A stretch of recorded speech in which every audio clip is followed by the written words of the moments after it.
같이 하나님 말씀 나누도록 하겠습니다. 신약성경 로마서 5장입니다. 로마서 5장 12절에서 21절까지 말씀을 함께 보도록 하겠습니다.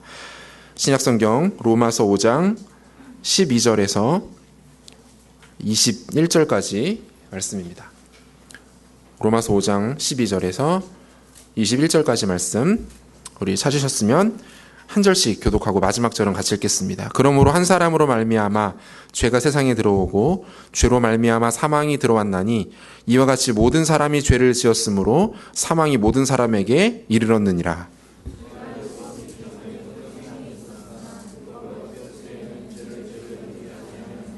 그러나 아담으로부터 모세까지 아담의 범죄와 같은 죄를 짓지 아니한 자들까지도 사망이 왕노릇하였나니 아담은 오실자의 모형이라.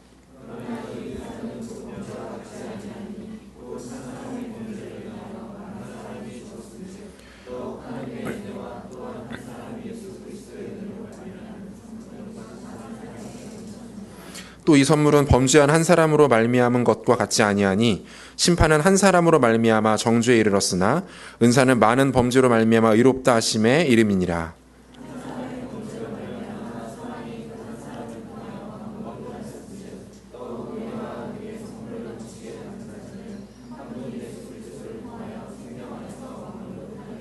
그런즉 한 범죄로 많은 사람이 정죄에 이른 것 같이 한 의로운 행위로 말미암아 많은 사람이 의롭다 하심을 받아 생명에 이르렀느니라.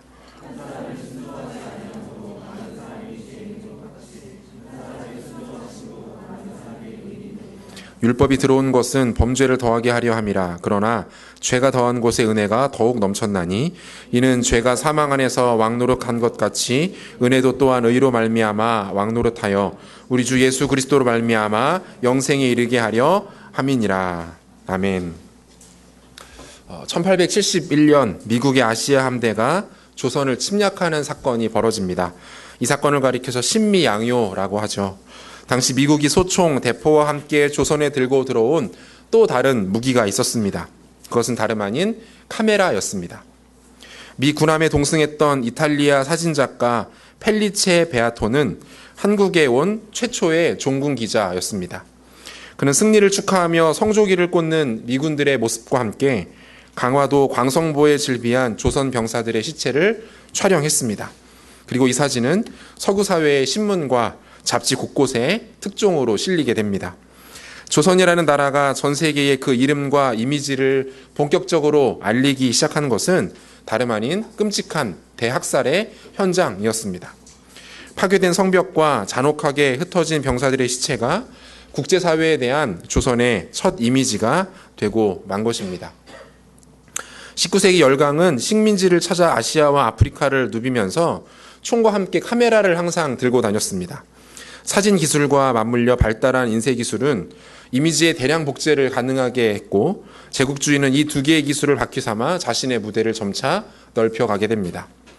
에드워드 사이드는 그의 책 오리엔탈리즘에서 제국주의란 식민지와 식민지를 지배하는 군인, 대포에 관한 것만이 아니라 관념과 형식, 이미지들과 상상에 대한 것까지 모두 포함하는 것이다 라고 말하기도 했습니다. 19세기 후반 카메라를 가진 자는 곧 총을 가진 것만큼이나 위협적이었고 적에게 타격을 줄 수 있는 대상이었습니다. 이런 인식과 현상들이 가능할 수 있었던 것은 다름 아닌 대표성의 원리 때문입니다. 사실에 대한 객관적이고 충분한 정보를 갖고 있지 않은 채 한 장의 사진 또는 이미지가 한 나라와 민족, 국가 전체를 대표할 수 있는 가장 결정적인 자료가 되기 때문입니다. 우리가 카카오톡을 다들 하시는데요. 프로필 사진이나 문구를 자주 바꿉니다. 그리고 그렇게 바뀐 프로필 사진이나 문구에 많은 사람들이 관심을 갖습니다. 직접 물어보기도 하고 미루어 짐작해 보기도 합니다. 그 작은 사진과 문구에 온갖 심리적, 관계적, 정치적 메시지들이 잔뜩 담기게 됩니다. 얼마 전 예전에 사역하던 교회 그 청년의 카카오톡 프로필 사진이 화려한 꽃밭으로 이렇게 바뀌었습니다. 그 사진 밑에 문구는 이렇게 적혀 있었어요. 이제는 나를 더 사랑할 때. 이게 딱 느낌이 오죠? 남자친구와 헤어진 것으로 추정이 되어서 커피 기프티콘과 함께 위로와 격려의 메시지를 몇 자 적어서 보내주었습니다. 저의 판단이 틀리지 않았습니다. 폭풍 눈물 아이콘이 답장으로 몇 개가 돌아왔습니다. 역시 사진과 문구에 대한 대표성의 원리가 담겨 있는 것입니다. 이런 대표성의 원리는 성경에서도 쉽게 찾아볼 수가 있습니다.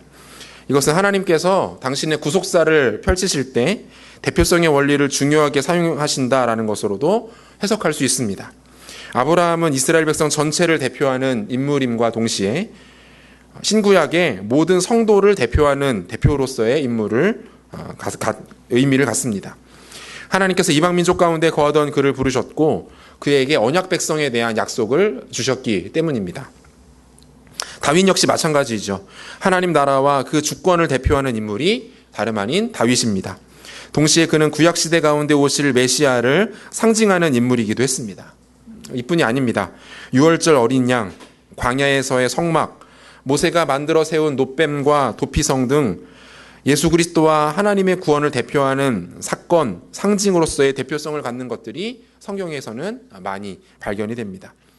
오늘 본문을 통해서 우리는 인간의 타락과 구원을 결정짓는 과정에서 하나님께서 이 대표성의 원리를 굉장히 중요하게 사용하신다라는 것을 확인할 수 있습니다.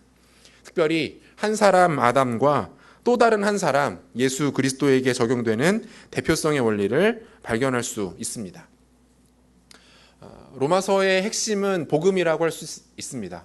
바울은 복음을 설명하는 수많은 관점과 입장과 각도들을 소개하면서 오늘 5장 후반부에서는 대표성의 원리를 통해서 그리스도의 복음이 어떻게 증거될 수 있는지에 대해서 강조하고 있는 것입니다. 특별히 본문에 나타난 대표성의 원리를 이해할 때 우리가 고려해야 할 중요한 몇 가지 메시지들이 발견되는데요. 세 가지로 한번 정리하도록 하겠습니다. 첫 번째, 우리는 아담의 실패가 곧 나의 죄가 된다는 사실을 인정해야 합니다. 우리가 본문 12절을 한 목소리로 읽도록 하겠습니다. 같이 읽겠습니다. 그러므로 한 사람으로 말미암아 죄가 세상에 들어오고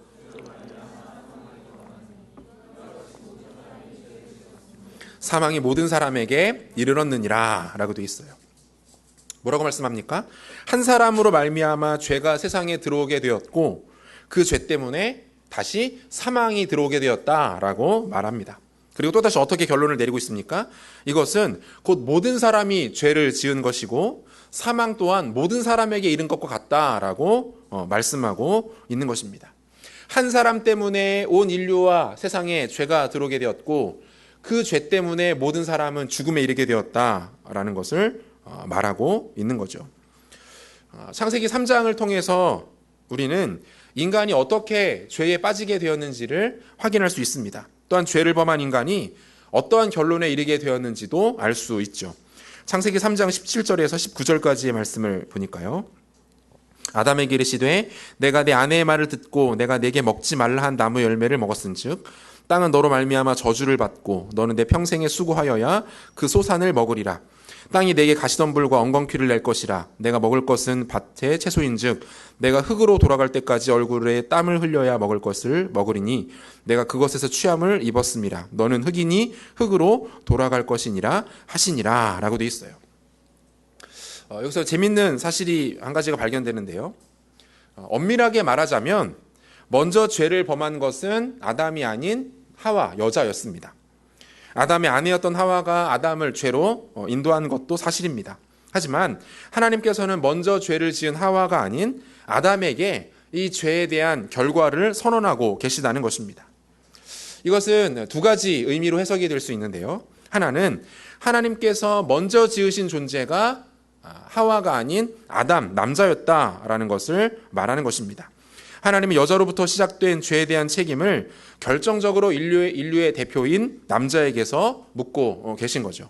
두 번째는 여기에서 아담이라는 이 단어 자체가 남자라는 의미도 있지만 근본적으로 사람 또는 인류를 상징하는 단어로 사용되고 있다라는 거예요. 이 아담은 히브리어로 아다마라고 발음하는데 사람, 인간, 인류라는 의미를 갖습니다. 단순한 한 사람 개인의 이름이 아니라 아담이라는 단어 자체가 사람을 가리키는 것이고 인류를 가리키는 것이고 보편적인 인간을 가리킨다라는 거예요. 아담은 인간 자체였고 인류 전체를 대표하는 상징적 존재였다라는 거죠. 그러므로 에덴 동산에서 있었던 아담의 실패는 단순히 아담이라는 이름을 가진 한 사람의 실패를 의미하는 것이 아닙니다. 인류 전체의 실패였고 인간 그 자체로서의 실패였다라는 것을 강조하고 있다라는 거예요. 인간에게 죄가 들어오게 된 겁니다. 죄에는 두 종류가 있습니다. 하나는 원죄입니다. 이것은 말 그대로 아담이 지었던 그 죄입니다. 그리고 모든 인류에게 나타날 수밖에 없게 된 죄를 우리는 원죄라고 말합니다. 인간이라면 누구나 갖고 있는 죄, 그 누구도 피해갈 수 없는 죄가 바로 이 아담이 지었던 원죄라는 것입니다. 두 번째는 본죄 또는 자범죄라고 하는 죄입니다. 이 죄는 개개인이 자신의 삶 속에서 실질적으로 짓는 죄를 말하는 것입니다. 원죄가 우리의 실존적인 영역에서 드러나는 것을 가리켜서 우리는 본죄 또는 자범죄라고 말한다는 거예요. 여러분들이 지난 한 주간 일주일 동안 살아오시면서 지었던 그 수많은 죄들은 결국 아담으로부터 시작된 원죄 때문에 여러분들이 짓게 된 본죄 또는 자범죄였다라고 우리가 이해할 수 있다라는 거죠. 이처럼 아담의 원죄가 모든 인간에게 동일하게 나타나는 것을 가리켜서 어려운 말로 죄의 전가라고 말합니다. 죄가 전달된다라는 거예요. 죄가 전해져서 내려오게 되었다라는 겁니다. 죄가 모든 사람에게 전해지게 되었다라는 뜻이죠. 사실 이 죄의 전가라는 개념은 이해하고 받아들이기가 참 쉽지가 않습니다. 하지만 원죄와 죄의 전가는 거부할 수 없고 부인할 수 없는 진리라는 것을 우리는 기억해야 합니다. 철학자 파스칼은 그의 책 팡세에서 이렇게 말합니다. 원죄는 인간의 눈으로 보면 매우 우스꽝스러운 것이다. 이성으로는 이 원죄의 교리를 이해할 수 없다. 왜냐하면 이 원죄의 교리는 이성에 위배되는 것이기 때문이다. 이성은 자기의 방법으로 원죄를 생각해낼 수 없기 때문이다 라고 말합니다. 저 역시 많은 사람들하고 이렇게 성경 공부를 함께 하다 보면 이 원죄의 개념에 대해서 잘 받아들이지를 못합니다. 이해하는 것은 둘째치고 인정하는 것을 굉장히 어려워해요. 그 옛날 성경의 가장 첫 부분에 나오는 아담이라는 사람이 지었던 죄가 단 한 번도 그 얼굴을 제대로 본 적도 없고 이야기 한번 나눠보지 못한 나에게 똑같이 나타난다는 것에 대해서 사람들은 큰 거부감을 갖습니다. 하지만 결과적으로 보면 명쾌해집니다. 우리에게도 원죄가 있습니다. 그래서 우리는 스스로 원죄를 통해서 본죄를 짓고 그 죄로 인해서 결국 사막에 이르게 되는 것이죠. 인간이 죽는 이유는 죄 때문입니다. 원죄로 인해서 본죄를 짓게 되고 그 죄로 인해서 인간은 결국 죽음에 이르게 되는 것이 성경이 말하는 인간의 죽음의 원리라는 거예요. 아이들을 키우면서 저는 인간의 악함과 약함을 굉장히 많이 직면합니다. 저 스스로를 보면서도 어찌 아버지가 이렇게 악할 수 있는가에 대해서 굉장히 많이 생각하게 되고 아이들의 모습을 통해서도 예상하지도 못했던 순간에 기가 막힌 타이밍에 죄를 짓는 모습들을 보게 됩니다. 절대로 누군가 가르쳐 주지 않았음에도 기가 막히게 창의적으로 죄를 짓는 모습이 아이들에게서 발견됩니다. 특히 저희 집의 1호와 2호를 좀 주목해서 보고 있으면 이 녀석들이 어른의 마인드인데 죄를 짓는 거 보면 분명히 어른의 마인드인데 일부러 애들인 척을 하고 있는 것은 아닌가라는 이상한 기분에 사로잡힐 때도 있는 거죠. 그러면서 이러면 안 되는데 아이들을 보면서 이렇게 노래가 흥얼거리게 되는 거예요. 당신은 죄를 짓기 위해 태어난 사람 이렇게 말. 창조적 죄인, 주도 면밀한 죄인의 모습을 저와 아이들의 모습 속에서 발견하게 되는 거예요. 뭡니까? 학습하지 않아도 본능적으로 인간은 죄를 짓습니다.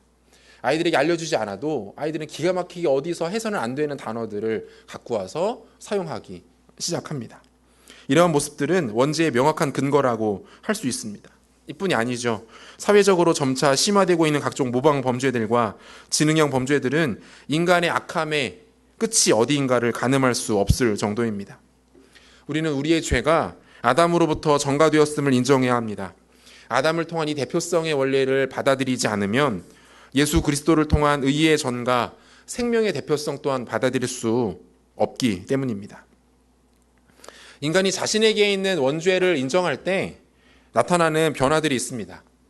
두 가지를 생각해 볼 수 있는데요. 하나는 자기 스스로의 힘으로 구원에 이룰 수 없다라는 사실을 깨닫게 됩니다. 자신이 하나님 앞에 얼마나 무기력한 존재인지, 자신이 하나님 앞에 얼마나 가치 없고 무능한 존재인지를 깨닫게 된다라는 거예요. 사도 바울 역시 이 한계 앞에 서게 되었습니다. 스스로의 힘으로 구원에 이르려 했던 그가 예수 그리스도를 만난 이후에 그는 자신의 진짜 모습을 발견하게 됩니다. 그리고 그 앞에 절망하지 않을 수 없었던 거죠. 빌립보서 3장 7절에서 9절까지 말씀 보니까 그러나 무엇이든지 내게 유익하던 것을 내가 그리스도를 위하여 다 해로 여길 뿐더러 또한 모든 것을 해로 여김은 내 주 그리스도 예수를 아는 지식이 가장 때문이라. 내가 그를 위하여 모든 것을 잃어버리고 배설물로 여김은 그리스도를 얻고 그 안에서 발견되려 함이니 내가 가진 의는 율법에서 나는 것이 아니요 오직 그리스도를 믿음으로 말미암은 것이니 곧 믿음으로 하나님께로부터 난 의라라고 말합니다. 바울이 그동안 그토록 자랑스럽게 여기던 것들이 있었어요. 자신의 출생, 자신의 스펙, 자신의 배경, 자신의 삶을 통해서 지켜내던 그 철저한 율법의 가치들. 그런데 한계에 부딪히고 만 겁니다.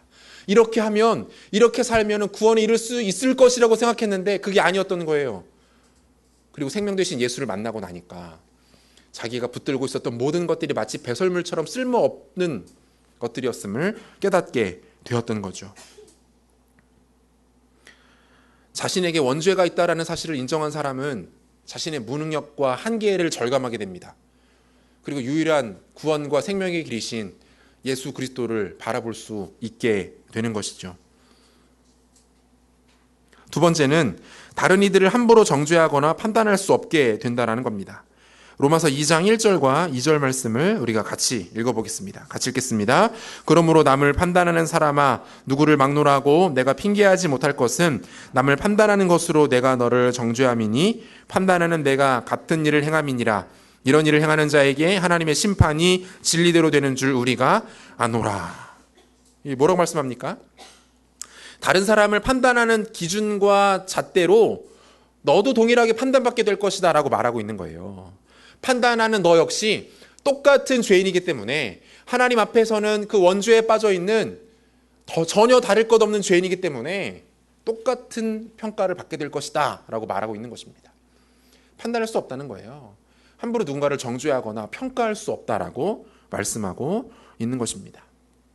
사랑하는 여러분, 우리가 복음을 이해하는 데 있어서 우리는 첫사람 아담의 실패가 곧 나의 실패임을 인정해야 합니다. 그 죄가 나를 이미 심각하게 오염시켰고 그 오염과 타락을 내 힘으로는 도무지 극복해낼 수 없다라는 사실 앞에 서야 합니다. 부끄럽고 이해가 되지 않고 받아들이기 쉽지 않고 납득할 수 어렵겠지만 우리는 우리의 삶에 나타나고 있는 현실적인 문제들로 인해서라도 이 사실을 인정하고 직시할 수 있어야 하는 것입니다. 대표성의 원리에서 고려되어야 할 두 번째 가치는 예수 그리스도가 새로운 아담이 되신다는 사실입니다. 우리가 본문 15절 말씀을 한 목소리로 읽어보도록 하겠습니다. 15절입니다. 그러나 이 은사는 그 범죄와 같지 아니하니 곧 한 사람의 범죄를 인하여 많은 사람이 죽었은즉 더욱 하나님의 은혜와 또한 한 사람 예수 그리스도의 은혜로 말미암은 선물은 많은 사람에게 넘쳤느니라. 자, 17절도 같이 한번 볼까요? 17절 같이 읽겠습니다. 한 사람의 범죄로 말미암아 사망이 그 한 사람을 통하여 왕노릇하였은즉 더욱 은혜와 의의 선물을 넘치게 받은 자들은 한 분 예수 그리스도를 통하여 생명 안에서 왕노릇하리로다. 19절도 한번 보겠습니다. 19절 같이 읽습니다. 한 사람이 순종하지 아니함으로 많은 사람이 죄인 된 것 같이 한 사람이 순종하심으로 많은 사람이 의인이 되리라. 우리가 지금 연이어서 읽은 이 세 절의 말씀에서 발견되는 공통점이 있습니다. 뭡니까? 한 사람이라는 단어가 계속 반복해서 등장합니다. 그리고 또 하나, 대조법의 수사학법을 사용하고 있다라는 거죠. 한 사람, 즉 아담과 또 다른 한 사람, 예수 그리스도가 계속적으로 대조적으로 나타납니다. 실패한 아담과 성공한 예수, 죄를 범한 아담과 죄를 이겨내신 예수의 대조가 계속적으로 나타나면서 사도 바울은 이 대표성의 원리를 본격적으로 부각시키고 있는 것입니다. 아담이 죄를 범합니다. 그 범죄의 내용을 우리가 잘 알고 있죠. 바로 선악과였습니다. 하나님께서 에덴 동산을 지으신 이후에 그 에덴 동산 안에 온갖 과일 나무들을 다 만들어 놓으셨습니다. 아담에게 얼마든지 먹어도 좋다라고 말씀하셨죠. 하지만 단 하나, 동산 중앙에 있는 선악을 알게 하는 나무만큼은 절대 건드려서는 안 된다라고 말씀하십니다. 만에 하나 그 나무의 열매를 따먹으면 반드시 죽게 될 것이라고 말씀하셨어요. 창세기 2장 16절과 17절 보니까 여호와 하나님이 그 사람에게 명하여 이르시되 동산 각종 나무 열매는 내가 임의로 먹되 선악을 알게 하는 나무 열매는 먹지 말라. 내가 먹는 날에는 반드시 죽으리라 하시니라 라고 돼 있어요. 하지만 안타깝게도 아담은 이 경고를 무시하고 말았습니다. 하나님 앞에 범죄했고 결국 죽음에 이르게 된 것입니다. 사실 우리가 창세기 초반부를 좀 읽고 묵상하고 진지하게 생각하다 보면 한 가지 의구심이 좀 들게 됩니다. 그것이 무엇입니까? 하나님께서 에덴 동산에 선악을 알게 하는 이 나무와 열매를 왜 두셨는가요? 선악과를 하나님께서 왜 굳이 만드셔서 그곳에 놓으셨는가에 대한 궁금증이 생길 법도 한데 전혀 관심 없다는 얼굴로 이런 궁금증이 생길 수 있습니다. 처음부터 선악과를 만드시지 않으셨다면 아담이 죄를 지을 여지조차 없었기 때문입니다. 그런데 굳이 하나님이 선악과를 만드셔서 이를 이 지경으로까지 만들어 놓으셨다라는 거예요. 인간의 타락에 대한 책임이 하나님께도 일정 부분 그 책임이 있다라고 말하고 있는 겁니다. 하나님께서 에덴 동산에 선악과를 두신 의도는 무엇일까요? 우리가 두 가지를 생각해 볼 수 있는데요. 하나는 아담이 하나님을 인정하는가를 하나님은 확인하고 싶으셨던 것입니다. 에덴 동산의 표면적인 주권자는 아담이었습니다. 하나님께서 에덴 동산의 모든 것을 다른 존재가 아닌 아담에게 맡기셨기 때문입니다. 하지만 단 하나만큼은 예외였죠. 그게 바로 이 선악과였어요. 그러므로 이 선악과는 아담과 하나님의 결정적인 차이점을 만들어내는 것이 바로 이 선악과입니다. 아담은 동산을 거닐고 자연스럽게 그 열매를 먹으면서 선악과 앞에 서게 되었을 때 깨달아야 합니다. 아, 이 동산의 주인이 나인 것 같지만 내가 아니구나. 이 동산의 주인은 하나님이시구나. 하나님이 계시는구나. 나는 하나님의 주권 아래 살아가는 존재이구나라는 것을 깨닫고 그것을 점검하는 도구가 바로 선악과였던 것이죠. 그는 하나님을 자신과 온 세상의 주인으로 인정하지 않았기 때문에 선악과의 열매를 따먹게 된 것입니다. 두 번째, 선악과는 아담이 과연 누구의 말을 듣고 누구의 말을 따르고 있는가를 보여주는 도구가 된다는 거예요. 하나님께서는 분명히 아담에게 선악과의 열매를 먹지 말라라고 하셨고 먹으면 반드시 죽게 될 것이다라고 말씀하셨습니다. 하지만 언제나 그렇듯이 하나님과 정반대의 메시지를 말하는 존재가 있습니다. 말씀과 정반대의 메시지를 말하는 존재가 있어요. 바로 사탄입니다. 사탄은 여자에게 이렇게 말합니다. 창세기 3장 4절과 5절을 보면 뱀이 여자에게 이르되 너희가 결코 죽지 아니하리라. 너희가 그것을 먹는 날에는 너희 눈이 밝아져 하나님과 같이 되어 선악을 알 줄 하나님이 아심이니라 라고 되어 있습니다. 이 뱀은 하나님의 말씀을 정면으로 부인합니다. 결코 그렇지 않을 거다. 하나님이 죽는다라고 말씀하셨지? 아니, 그렇지 않아. 결코 그런 일은 생기지 않을 거야 라고 말하고 있어요. 오히려 너희가 눈이 밝게 되어서 하나님처럼 될 거다라고 말하고 있는 겁니다.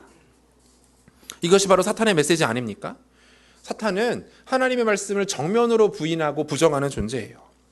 그런데 더 비참한 것은 무엇입니까? 인간이 하나님의 말씀이 아닌 사탄의 메시지를 선택했다는 것입니다. 하나님에 의해 창조되고 하나님께서 주시는 질서와 법칙을 쫓아 살아가야 할 인간이 하나님의 말씀을 걷어차버리고 사탄이 주는 메시지를 선택했다는 것입니다. 이것이 선악과가 우리에게 던져주는 가장 큰 충격이에요. 하나님, 당신은 틀렸습니다. 나는 이 마귀가 하는 말이 더 신뢰할 만합니다. 라고 고백하고 있는 것입니다. 여러분 어떻습니까? 이번 한 주간 살아오시면서 여러분들이 결정하고 선택하고 행동했던 가치들 중에 이 선악과적 가치들이 남아있지는 않았습니까? 하나님, 당신은 틀렸습니다. 하나님 그렇게 말씀하시지만 그건 이 시대에 맞지 않습니다. 그것은 지금 나의 상황과 맞지 않습니다. 저는 하나님의 말씀과 반대되는 것을 선택하겠습니다. 선악과예요. 아담은 실패했습니다. 그래서 하나님은 첫 번째 아담의 실패를 만회할 또 다른 아담, 두 번째 아담을 보내십니다. 바로 예수 그리스도입니다. 예수님은 첫 번째 아담의 실패를 되풀이하지 않으셨습니다. 마태복음 4장을 보면 예수님께서 마귀에게 시험을 받으시는 모습이 나타납니다. 모두 세 가지 시험을 받으시는데요. 첫 번째는 마귀는 40일 동안 아무것도 드시지 못한 예수님께 돌을 떡으로 만들어 먹어보라고 말합니다. 두 번째로 예수님을 성전 꼭대기로 데리고 갑니다. 이곳에서 뛰어내려 보라고 말합니다. 마지막 세 번째, 천하 만국이 다 내려다 보이는 높은 산으로 데리고 가서 자신에게 절을 하면 이 모든 것을 주겠다라고 시험하고 있습니다. 이 세 가지 시험의 핵심에는 자기 자신이 있습니다. 마귀는 예수님에게 자신이 주인이 되라라고 말하고 있는 거예요. 예수님께서 가지고 있는 능력으로 그 돌을 떡으로 만들어 먹어보라라고 말하고 있는 거예요. 얼마나 달콤한 유혹이었을까요? 예수님에게는 그만한 능력이 있으십니다. 그 돌을 가지고 이 세상에서 가장 완벽한 떡을 만들어 드실 수 있는 분이세요. 무려 40일 동안 아무것도 드시지 못하셨습니다. 우리는 4시간만 아무것도 못 먹어도 미칠 지경인데 40일 동안 아무것도 드시지 못한 상태에서 이 유혹을 받으셨습니다. 거절하십니다.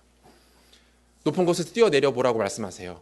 자신이 인기와 명예와 영광을 얻으라는 메시지였습니다. 응하지 않으십니다.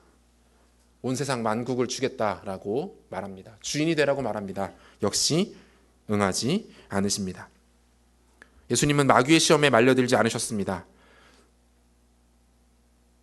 아담이 실패한 영역에서 예수님은 실패하지 않고 성공하신 것입니다. 또한 예수님은 자신의 생각이 아닌 아버지의 생각을 따르셨습니다. 마가복음 14장에 보면 예수님께서 십자가를 앞에 두고 하나님께 간절히 기도하는 모습이 나옵니다. 예수님은 완전한 하나님이셨지만 동시에 완벽한 인간이셨기 때문에 십자가를 너무나도 피하고 싶으셨습니다. 육체적 고난은 말할 것도 없거니와 아버지와 분리되는 영적인 그 끔찍한 고난을 피하고 싶으셨던 것입니다. 하지만 예수님의 결론은 바로 이것이었죠. 마가복음 14장 36절입니다. 같이 읽겠습니다. 이르시되 아빠 아버지여 아버지께는 모든 것이 가능하오니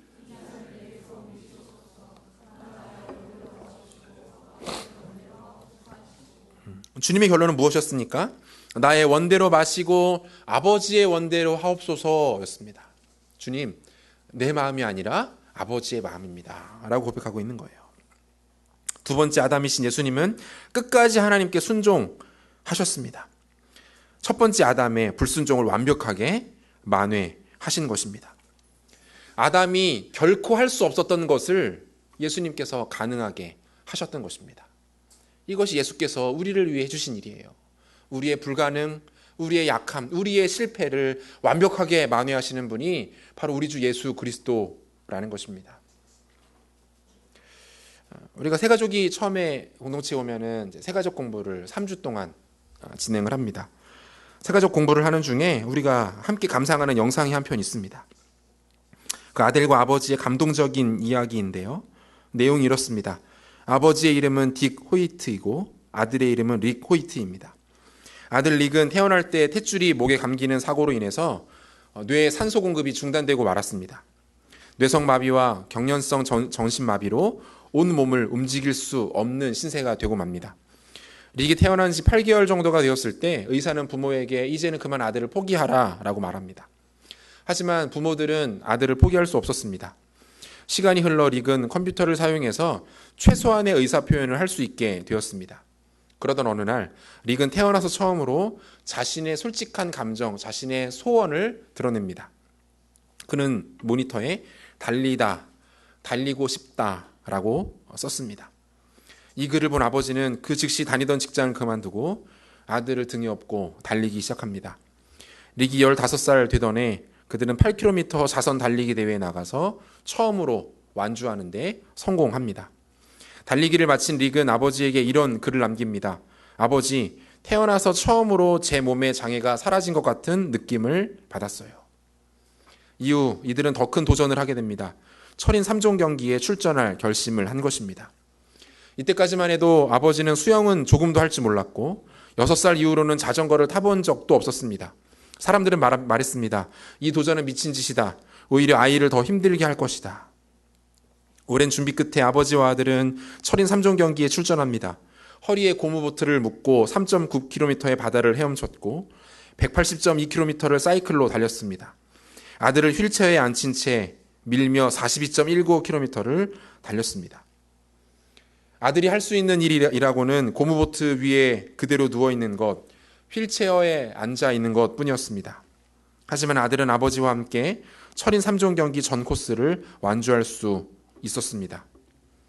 아들은 아버지에게 아버지였기 때문에 할 수 있었어요 라고 말했고 아버지는 아들에게 너가 아니었으면 시작도 하지 않았다라고 말했습니다. 저는 이 영상을 처음 보면서 참 많이 울었습니다.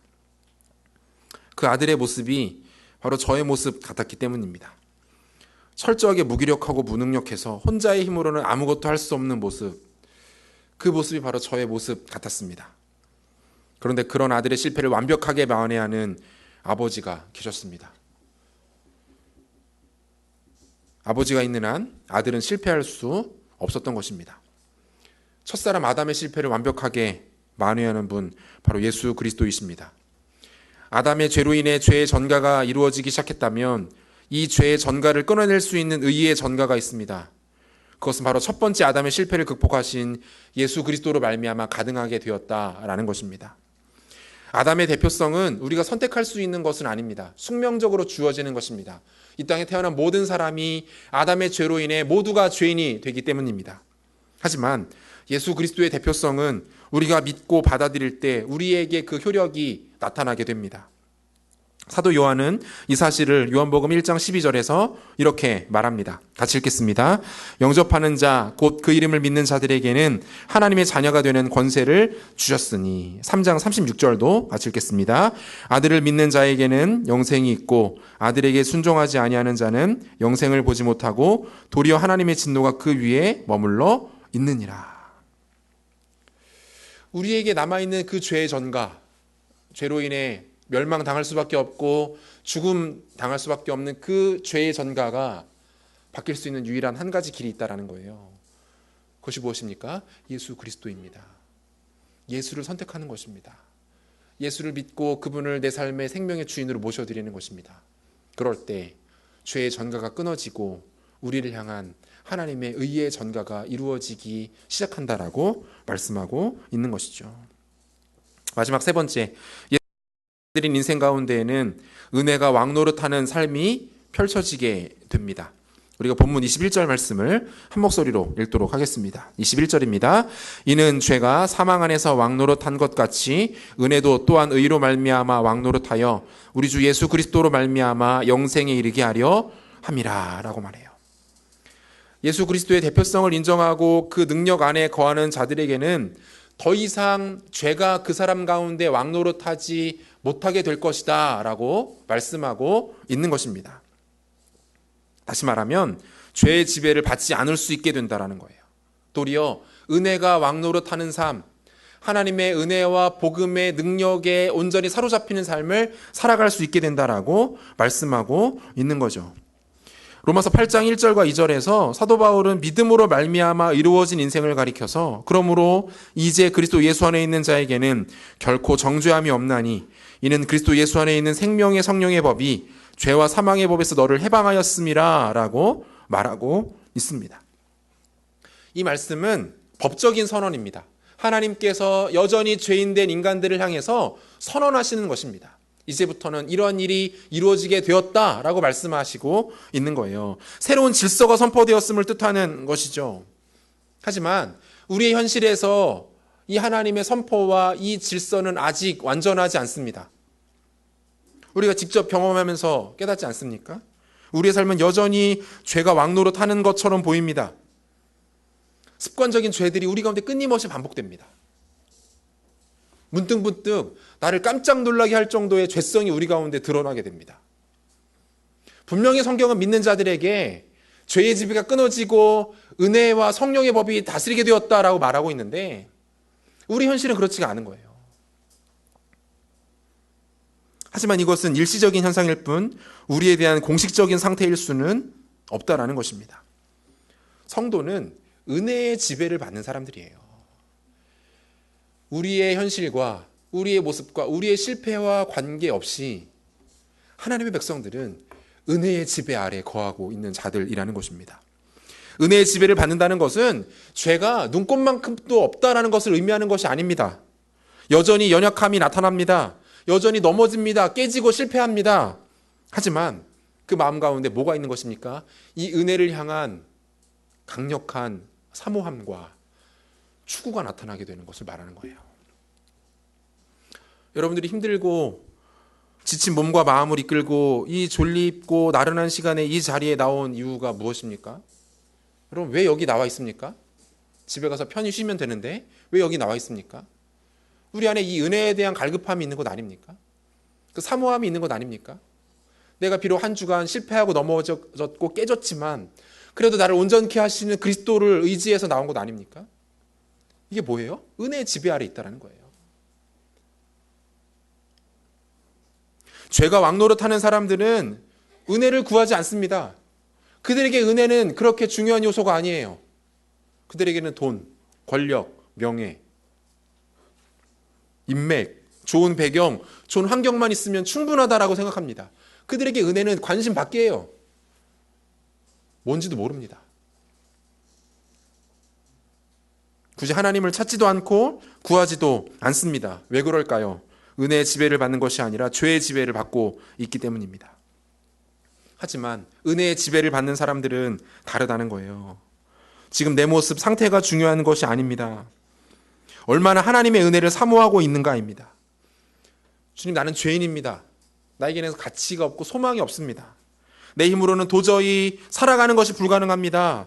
오직 주의 은혜만이 나를 의미 있게 합니다. 라고 고백하는 그 고백을 하는 자들이 은혜 아래, 은혜의 지배 아래 거하고 있는 사람이라고 말씀하고 있는 것입니다. 거룩을 향한 열정이 생겨나게 됩니다. 그리스도를 닮아가고자 하는 삶의 몸부림들이 생겨나게 됩니다. 우리의 성품과 우리의 인격과 우리의 결정과 우리의 살아가는 모습 그 하나하나가 어떻게 하면 예수를 닮아갈 수 있을까에 대한 끊임없는 고민들이 나타나는 상태, 그것이 은혜의 지배 아래에 있는 자들에게 나타나는 모습이라는 거죠. 주인이 바뀌었기 때문에 그래요. 질서가 달라진 것입니다. 1975년 베네수엘라의 경제학자이자 오르간 연주자인 안토니오 아브레우 박사는 총기와 마약, 술과 담배로 찌든 뒷골목의 청소년들에게 총과 마약 대신 악기를 하나씩 손에 들려주기 시작합니다. 수도 카라카스의 허름한 차고에서 전과 오범인 아이를 포함한 11명으로 시작된 이 음악교실은 이후 베네수엘라 전체를 바꾸어 놓게 됩니다. 그로부터 35년 뒤인 2010년 이 음악교실은 회원수가 무려 26만 명을 넘어섰고 LA 필하모닉의 상임 지휘자 구스타포 두다멜과 베를린 필하모닉의 최연소 더블 베이스 연주자 에딕슨 루이즈와 같은 세계적인 음악가들을 배출해내는 기적과도 같은 일들을 만들어내게 됩니다. 이 음악교실의 공식 명칭은 바로 엘 시스테마, 베네수엘라 빈민층 아이들을 위한 무상 음악 교육 프로그램입니다. 범죄와 가난, 실패와 절망의 지배를 받던 아이들이 음악을 만나게 되면서 인생의 다른 길을 보게 됩니다. 희망과 가치, 소망의 지배를 받기 시작했습니다. 삶의 목표가 생겼고 의미가 부여되었습니다. 이 아이들에게 있어서 주인이 바뀌게 된 것입니다. 이 아이들에게 있어서 이들을 지배하고 다스리는 질서와 법칙이 달라지게 된 거예요. 음악이 이런 일을 가능하게 했던 것입니다. 사랑하는 여러분, 하물며 한 사람의 인생, 아니 한 민족과 나라와 공동체 전체의 운명을 송두리째 뒤바꿔 놓는 복음의 지배를 받을 때 어떤 일이 일어나겠습니까? 복음과 은혜의 지배 아래에 있는 인생 가운데 어떻게 아무 일도 일어나지 않을 수 있다는 말입니까? 고여있을 수 없다라는 거예요. 후퇴할 수 없는 겁니다. 정체되어 있을 수 없는 것이죠. 누군지 예수를 주로 고백하는 인생은 죄가 그 인생 가운데 왕노릇할 수 없습니다. 여전히 우리 가운데 남아있는 죄의 요소들과 죄의 깨어짐들에 대해서 우리는 이 고백과 선언으로 나아갈 수 있어야 합니다. 죄가 우리를 지배할 수 없다는 것입니다. 흑암의 세력들이 우리를 침범할 수 없다는 거예요. 왜 그렇습니까? 은혜 아래에 있는 백성들, 은혜의 지배가 우리 가운데 이미 이르게 되었고 복음의 영역이 우리 삶을 이미 뒤덮었기 때문에 우리 가운데 더 이상 죄의 요소들이 남아있을 수 없게 된다는 겁니다. 여러분이 하나님의 은혜를 사모하여 오늘 이 자리에 나오셨다면 여러분은 은혜의 지배 아래에 있는 것이 분명합니다. 예전으로 돌아가서는 안 되고 그 자리에 머물러 있어서도 곤란합니다. 하나님의 은혜가 이미 우리를 다스리고 통치하고 있음을 믿음으로 받고 그 믿음 가운데 더 거하고자 우리 삶을 주님께 믿음으로 내어드릴 수 있어야 한다라는 것입니다. 첫 번째 아담인 아닌 그리스도가 대표되시는 인생, 그리스도가 다스리는 인생으로 우리의 삶을 내어드리고 우리 삶의 모든 영역과 삶의 터전과 순간순간 가운데 죄의 지배가 아닌 은혜의 지배를 선포하시는 여러분들의 삶이 되시기를 축복합니다. 말씀 마무리하려고 합니다. 하나님의 복음은 그로 인해 주어진 구원의 영광은 우리에게 하나의 놀라운 에너지를 만들어냅니다. 그것은 다름 아닌 거룩을 향한 열정입니다. 인격적으로 예수를 만나서 변화된 한 사람에게는 지울 수 없는 하나의 열망이 나타나게 되는데 그 열망은 바로 거룩을 향한 열정입니다. 죄가 우리를 뒤덮는 것을 견디지 못하는 겁니다. 하나님의 백성다운 가치와 의미를 추구하지 못하는 것에 대해서 수치를 느끼는 것입니다. 말씀과 복음이 아닌 세상의 원리와 세상 사람들이 말하는 대세를 쫓아가는 삶에 대해서 단호하게 거부하고 그것들을 끊어내는 삶이 나타나는 것입니다. 그것이 복음을 통해 우리 가운데 주어지게 되는 거부할 수 없는 열정, 에너지라는 거예요. 바라기는 아담의 죄가 나에게 이미 임했다라는 사실을 겸손하게 받아들이시고 그 죄가 오직 예수 그리스도를 통해서만 해결될 수 있음을 믿으시기 바랍니다. 또한 우리가 더 이상 죄와 사망의 지배 가운데 있는 것이 아닌 은혜와 성령의 영역 가운데 있음을 기억해서 거룩함과 온전함, 이 땅에 썩어져 버릴 가치가 아닌 하늘의 영원한 상급과 가치를 믿음으로 쫓아가며 이 땅 가운데 하나님의 능력과 은혜와 복음의 질서를 마음껏 선포하며 선전하는 하나님의 백성들로 이 땅을 지혜롭게 살아가는 청년들이 되시기를 주의 이름으로 축원합니다. 다 같이 자리에서 일어나시겠습니다.